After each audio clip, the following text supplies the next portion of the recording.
Assalamualaikum warahmatullahi wabarakatuh. Halo semuanya, bagi teman-teman semua yang menonton. Jadi, di sini saya akan memaparkan tugas etika profesi dari ibu dosen yang saya hormati sekaligus saya cintai, yaitu Ibu Rohmatul Fawaiz MPDI. Sebelumnya, perkenalkan, nama saya Etna Arifanastia dari Prodi Manajemen semester 2 dari kampus STIE Cirebon. Bismillahirrahmanirrahim. Salawat serta salam semoga senantiasa tercurahkan kepada Nabi besar kita, Nabi Muhammad SAW. Utusan Allah yang membawa cahaya petunjuk kepada seluruh umat manusia. Alhamdulillah, pada kesempatan yang berbahagia ini, saya bisa memaparkan dan menyelesaikan tugas etika profesi dari ibu dosen, yaitu Ibu Rohmatul Fawaiz. Kita tahu bahwa saat ini di dunia dihadapkan pada berbagai tantangan dan perubahan yang sangat signifikan. Namun, dengan semangat persaudaraan dan kerjasama, kita dapat mengatasi semua rintangan. Mari bersama-sama menciptakan masa depan yang lebih baik demi kita semua. Baiklah, di sini saya akan memaparkan apa sih itu yang dimaksud dengan etika profesi. Etika berarti moral. Profesi berarti pekerjaan yang seseorang. Jadi, etika profesi yang berarti moral dan pekerjaan seseorang yang harus diterapkan dalam kehidupan sehari-hari. Kita harus mempunyai moral dan pendirian yang tetap terhadap diri kita. Nah, apa sih itu moral? Moral itu berarti kita dapat membedakan mana yang baik dan mana yang buruk. Hal baik dan hal buruk itu saling berkaitan di dalam kehidupan kita sehari-hari. Maka, kita harus bisa memegang teguh keimanan kita agar terus menjalankan moral dan dalam hal kebaikan. Di kehidupan kita ini, semua pergerakan hidup harus diniatkan dengan lillahi ta'ala, yang artinya kita menjalani segala aktivitas dan usaha semata-mata karena Allah yang Maha Esa. Ketika kita sudah niat dengan lillahi ta'ala, berarti kita menyerahkan diri dan bertawakal kepada Allah Subhanahu wa Ta'ala dalam setiap langkah dan juga tujuan kita untuk menjalankan kehidupan sehari-hari. Nah, setelah kita mengetahui apa itu etika profesi, sekarang saya akan melanjut memaparkan prinsip dari etika profesi tersebut. Yang pertama, prinsip tanggung jawab. Prinsip tanggung jawab ini yang harus selalu kita terapkan dalam kehidupan sehari-hari.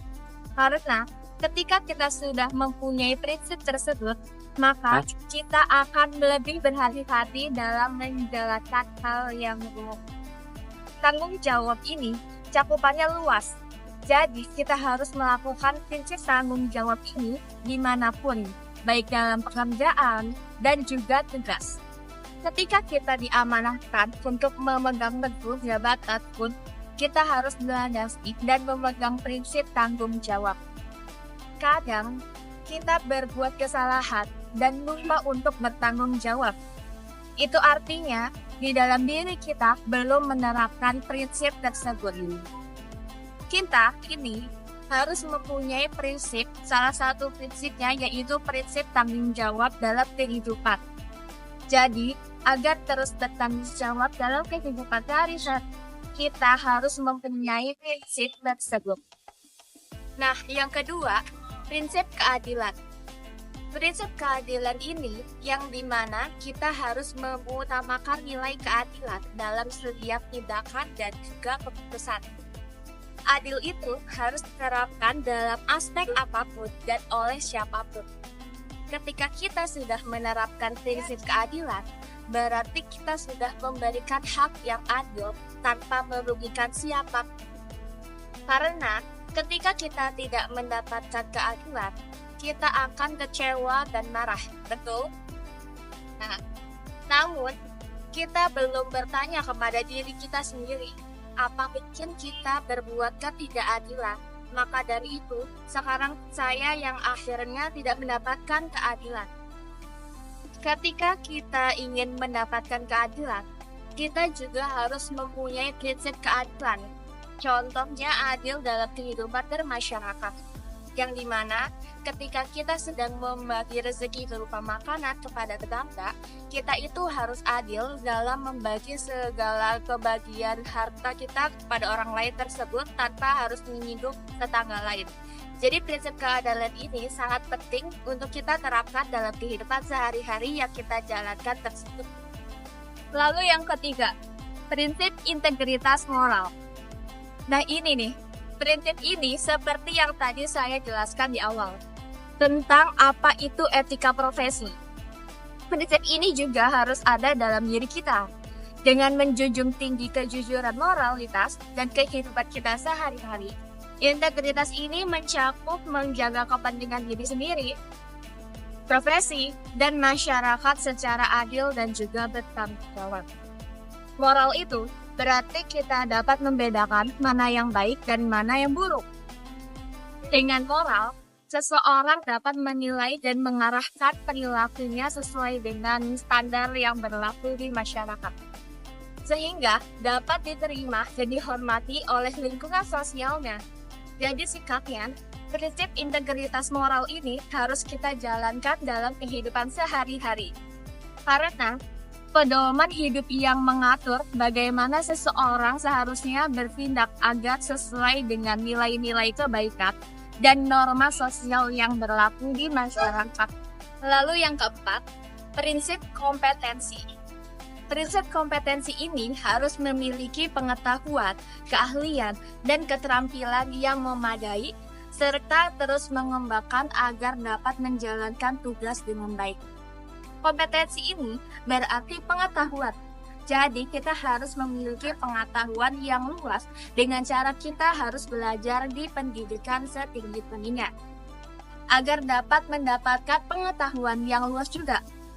Namun, ketika kita ingin memiliki pengetahuan yang luas, bukan hanya lewat jalur pendidikan, tetapi bisa mencari pengetahuan tersebut lewat pergaulan, kehidupan individu, dan lain sebagainya.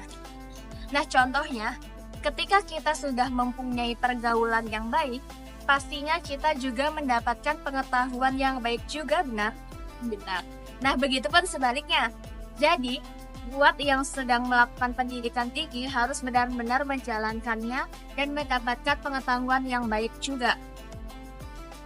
Nah, yang belum melanjutkan, kita juga bisa memiliki pengetahuan lewat jalur lain.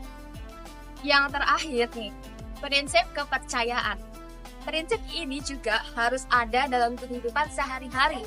Ketika kita sudah diamanahkan oleh seseorang atau siapapun itu, kita harus menjaga kepercayaan sesuai orang yang telah percaya terhadap diri kita.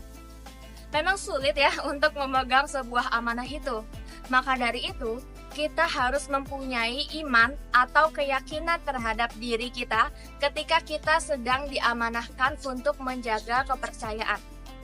Contoh kecil dan hal kecil dalam hal kehidupan kita sehari-hari, yaitu mengerjakan tugas sesuai dengan amanah dosen yang telah dosen tersebut kasih kepercayaan terhadap diri kita untuk mengerjakannya.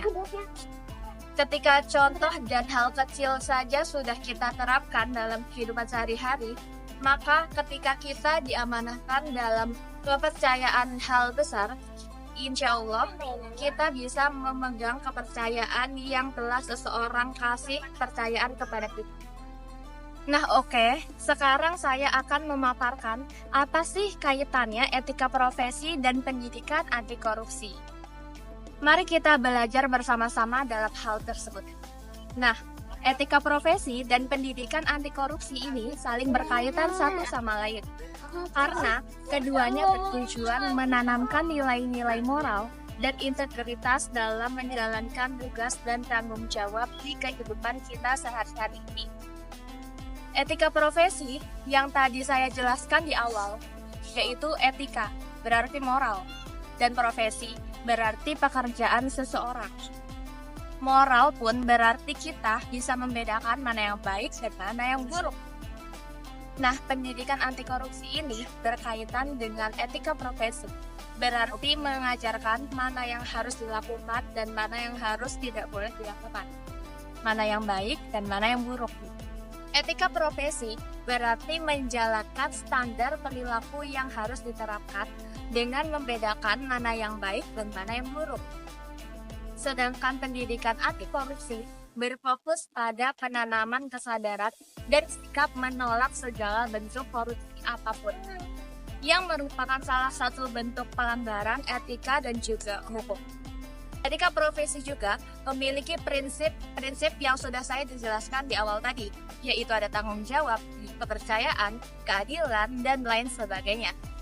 Yang dimana prinsip tersebut harus kita jalankan agar tidak adanya atau tidak berjalannya hal korupsi tersebut. Yang dimana juga harus melalui pendidikan anti korupsi sejak dini, melalui pendidikan yang mengajarkan hal-hal baik, di mana mengajarkan korupsi yang jelas dilarang oleh agama. Jadi, kedua hal tersebut antara etika profesi dan pendidikan anti korupsi itu semuanya saling berkaitan satu sama lainnya. Dan keduanya harus ada dalam sebuah pendidikan agar kita bisa membedakan mana yang baik dan mana yang buruk dari yang harus kita kerjakan dalam kehidupan sehari-hari. Dan pendidikan anti korupsi menjadi bagian penting dari pembentukan karakter profesional yang berintegritas dan mampu mencegah perilaku buruk dan bisa membedakan mana yang baik dan mana yang buruk dalam kehidupan sehari-hari. Nah, untuk letak kesamaan dari keduanya, yaitu menanamkan nilai-nilai kejujuran dalam kehidupan sehari-hari, mencegah perilaku tidak etis dapat merugikan masyarakat luas. Letak kesamaan dua hal tersebut yaitu bisa diterapkan dalam kehidupan sehari-hari untuk mencegah terjadinya korupsi. Karena dua hal tersebut saling berkaitan. Jadi semua yang tadi saya jelaskan itulah kesamaannya. Kita harus mempunyai moral dan melek akan anti korupsi agar kita hidup damai untuk menjalankan di kehidupan kita sehari-hari ini. Nah, sekarang kita lanjut. Kenapa sih tindakan korupsi semakin merajalela di negara kita ini? Tindakan korupsi semakin merajalela di negara kita ini karena seseorang tidak menerapkan apa yang mereka telah tunaikan selama ini. Seperti sholat, mereka menjalankannya namun tidak menerapkannya di dalam kehidupan. Saya juga termasuk mungkin ya, karena semua manusia tidak ada yang sempurna, betul? Betul. Nah, maka dari itu, saya menyampaikan apa yang menurut saya itu hal yang baik yang harus dilakukan. Seperti unsur yang ada di dalam sholat, api yaitu berdiri. Ketika kita sholat, kita harus berdiri dan semangat untuk menjalankannya karena Allah Subhanahu wa Ta'ala. Nah, ruku, yaitu udara, yang dimana dalam kehidupan yaitu lambang hablum minanas, yaitu menjalankan hal-hal kebaikan seperti sedekah. Ketika kita sudah mempunyai harta lebih, kita harus sedekah sebagian harta kita kepada yang membutuhkan. Dan ada unsur rukun Islam, salat, yaitu pemaaf. Jadi kita harus jadi orang yang pemaaf dan lapang dada agar menjalankan kehidupan kita dengan tenang dan damai. Puasa, yaitu penyayang. Kita juga harus menyayangi semua makhluk hidup, termasuk hewan, tumbuh-tumbuhan, dan lain sebagainya. Zakat, yaitu kepedulian. Kita juga harus memiliki sikap kepedulian terhadap sesama. Peduli ketika mereka membutuhkan dan sebagainya. Dan haji, yaitu pengorbanan. Jadi penyebab seseorang melakukan tindakan korupsi, yaitu tidak adanya iman yang teguh terhadap diri seseorang. Nah, ketika semua hal tersebut sudah kita jalankan dengan baik, solusi yang dapat kita jalankan dan terapkan yaitu adanya iman terhadap diri kita. Insya Allah, negara kita aman dan tidak merajalela tindakan korupsi tersebut. Jika seseorang sudah menerapkan hal-hal yang ada dalam agama, mereka tidak akan goyah untuk melakukan tindakan korupsi atau hal buruk lainnya. Jadi, agama di sini itu merupakan solusi yang paling terbaik dalam mencegah terjadinya korupsi. Hanya kita betul memahami isi-isi dari agama Tetapi kita hanya membacanya saja tetapi tidak memahami atau menerapkan dalam kehidupan. Jadi kita harus memahami dan juga menerapkan isi-isi agama agar terhindar dari hal korupsi atau hal buruk lainnya. Baik, terima kasih banyak bagi semuanya yang sudah menonton videonya sampai akhir. Saya ucapkan terima kasih banyak. Terima kasih juga kepada dosen kita, yaitu Ibu Rohmatul Fawais MPDI. Semoga videonya bermanfaat bagi semuanya yang sudah menonton sampai akhir. Assalamualaikum warahmatullahi wabarakatuh.